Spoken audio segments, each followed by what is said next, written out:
Hello दोस्तों, स्वागत है आपका हमारे YouTube चैनल पर। दोस्तों, हम अभी कुछ दिन पहले एक साइट के विजिट पर गए थे और विजिट पर क्लाइंट ने कुछ इस मकसद से बुलाया था कि जो स्टेयर बन रहा था उसमें राइजर और ट्रेड फिट नहीं हो रहा था, उसमें कुछ प्रॉब्लम्स आ रही थी। तो इस चीज़ को समझने के लिए क्लाइंट ने जब साइट पर बुलाया और हम साइट पर विजिट करने के लिए गए तो हमने दो बड़ी मिस्टेक देखी। पहली मिस्टेक तो ये थी कि जो हमारा स्टेयर बन रहा है तो स्टेयर का सारा लोड जिस कॉलम पर रेस्ट था उस कॉलम की कास्टिंग मैंने देखी, जो कि बहुत ही गलत तरीके से है, जो आप वीडियो में अभी देख पा रहे हैं। और दूसरी मैंने मिस्टेक देखी, जो हमारा स्टेयर का वेस्ट स्लैब की जो फर्स्ट लैंडिंग है, यानी जो हमारा जो हमारा जीना है, जो हमारा स्टेयर है, जो हमारा जहाँ फर्स्ट लैंडिंग होता है वहाँ पे जो हम स्लैब डालते हैं उस स्लैब में हमने एक बड़ी मिस्टेक देखी। तो मुझे लगा कि ये चीज़ें आपके साथ शेयर करनी चाहिए, क्योंकि ये चीज़ें बहुत सारी साइडों पर मैं देख चुका हूँ और यहाँ पर तो कुछ मिस्त्री या फिर ठेकेदार को कहिए कि एक बड़ा ब्लंडर कर दिया है कॉलम और स्लैब को लेकर के।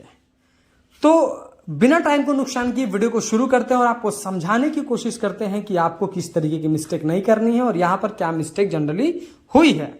सबसे पहले आप कॉलम के शेप को देखिए 9 inch by 9 inch 230 mm by 230 mm के कॉलम की डिजाइन थी यहाँ पर। और वहां पर कॉलम देखिए कुछ कितने गंदे तरीके से बनाया गया है।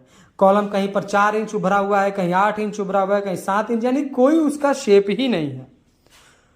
और दूसरा, इसमें मिस्टेक ऐसा क्यों हुआ कि इसका शेप प्रॉपर नहीं है, क्योंकि कास्टिंग जो करी गई, जो स्लैब की कास्टिंग जो कॉलम की कास्टिंग करी गई उसके लिए ईंटों का शटरिंग बनाया गया, ब्रिक की शटरिंग बनाई गई। जैसा कि आप वीडियो में देखेंगे तो जो कॉलम बना हुआ है, कॉलम पे जगह जगह ब्रिक के निशान आपको दिख रहे होंगे। ये इस बात को दर्शाते हैं, इस बात को इंडिकेट करते हैं कि जब इसकी कास्टिंग करी गई तो ईंट का जो है यहाँ पर फर्मा बनाया गया। अब देखिए, ईंट का फर्मा बनाने से पहले इस बात को समझिए कि शेप तो मिस्टेक हो गई। दूसरा, आप वाइब्रेटर ही नहीं यूज कर पाएंगे, क्योंकि आप सिर्फ ऐसे ईंट को साइज में खड़ा करके और उसमें कंक्रीट पोर कर रहे हैं, कंक्रीट डाल रहे हैं और उसमें वाइब्रेटर यूज करेंगे तो ब्रिक हिल जाएगा, पूरा का पूरा आपका जो है शटरिंग ही डिस्टर्ब हो जाएगा। तो इसके लिए आपने वहां पर जो है वाइब्रेटर यूज नहीं करा।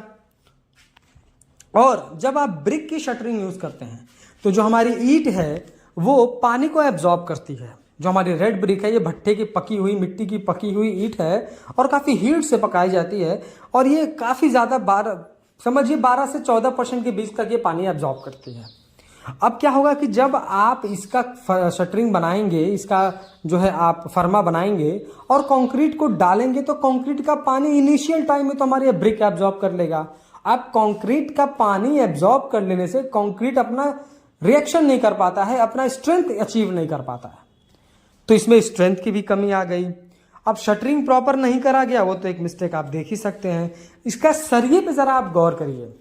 सरिये पर अगर आप सबसे पहले गौर करेंगे तो आप देखेंगे कि सरिया बिल्कुल सीधी तरीके से नहीं है, एक अलाइनमेंट में नहीं है। कहीं सरिये के बगल में 2 इंच का जो है कवर ब्लॉक मिल रहा है, कहीं 1 इंच का मिल रहा है, कहीं मिल ही नहीं रहा है। इस तरीके की मिस्टेक करी गई, पर आपको ये मिस्टेक नहीं करनी है। देखिए, जब किसी कॉलम में हम स्टील डालते हैं, जैसे मान लीजिए हम 9 इंच बाई 9 इंच का कॉलम बना रहे हैं तो उसमें हम 7 इंच बाई 7 इंच का हम रिंग डालते हैं कि कम से कम दोनों तरफ 1-1 इंच हमारा कंक्रीट का कवर होगा। ठीक है। अब हमारा स्टील कंक्रीट में जो है छुपा होना चाहिए, नहीं तो अगर स्टील वेदर टू एक्सपोज होगा तो उसमें धीरे धीरे जंग लग जाएगा। उसके बाद प्रॉपर लोड डिस्ट्रीब्यूट करने के लिए जो हमारा स्टील है बिल्कुल अलाइनमेंट में होना चाहिए, वहां पर ये भी नहीं है। और अगर आप थोड़ा और करीब जाकर के देखेंगे तो जो इस कॉलम में सरिया यूज करा गया है वो 10 mm का यूज करा गया है। 3 सूत का सरिया, जो कि as per IAS code column में कम से कम आपको 12 mm का सरिया यूज करना है, 4 सूत का सरिया आपको कम से कम यूज करना है। लेकिन यहां पर भी एक बहुत बड़ा ब्लंडर करा गया है। तो कुछ ये हमारे 4-5 मिस्टेक्स थे जो कि बड़े मिस्टेक है, कॉलम को पूरी तरीके से तहस नहस कर सकते हैं, उसके पूरे स्ट्रेंथ को खत्म कर सकते हैं, उसका सत्यानाश कर सकते हैं।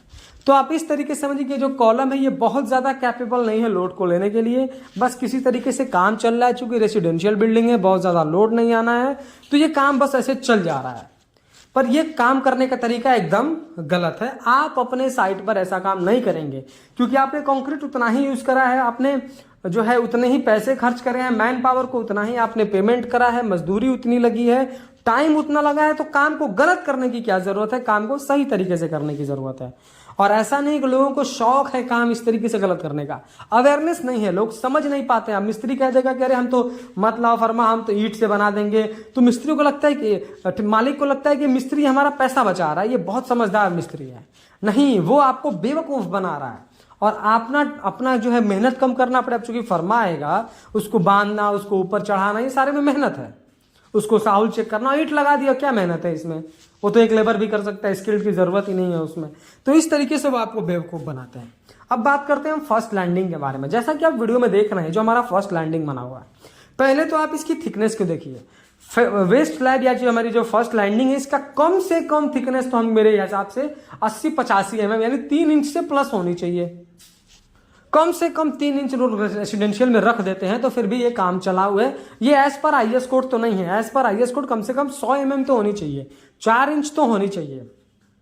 पर यहां पर क्या रखा गया, 2 इंच और कहीं पर 2.5 इंच, जो कि एकदम गलत तरीका है। ये कभी भी जो है झुक सकता है, इसमें क्रैक्स आ सकते हैं। अगर आप कोई हैवी सामान ऊपर स्टेयर से चढ़ा रहे होंगे तो झुकने का, क्रैक आने के चांसेस बढ़ जाते हैं। तो सबसे बड़ी मिस्टेक क्या है, थिकनेस ऑफ स्लैब। उसके बाद आप नीचे से देखेंगे तो आपको सरिया बिल्कुल विजिबल दिख रहा होगा और सरिये में जंग लगा हुआ दिख रहा होगा।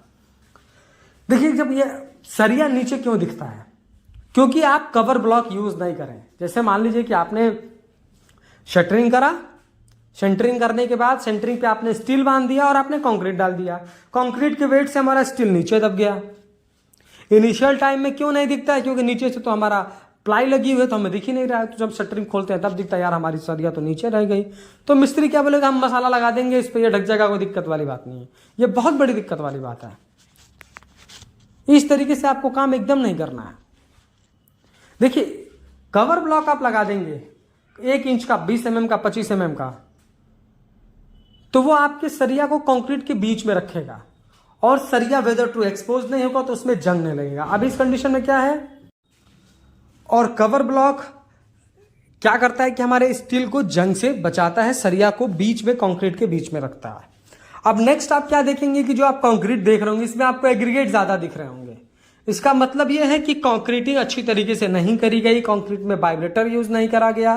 पुअर कंक्रीटिंग आप इसको कह सकते हैं। ये भी स्ट्रेंथ को खराब कर सकता है और करेगा ही। तो ये कुछ जनरली मिस्टेक थी जो मुझे लगा कि इस वीडियो के माध्यम से आपको अवेयर करना चाहिए, आपको बताना चाहिए। वीडियो पसंद आया तो प्लीज वीडियो को लाइक करें, और अगर चैनल पर नए हैं, कंस्ट्रक्शन से रिलेटेड ऐसे ही इंफॉर्मेटिव वीडियोस इन फ्यूचर देखना चाहते हैं तो प्लीज चैनल को सब्सक्राइब करके बेल नोटिफिकेशन को ऑल पर प्रेस कर दें।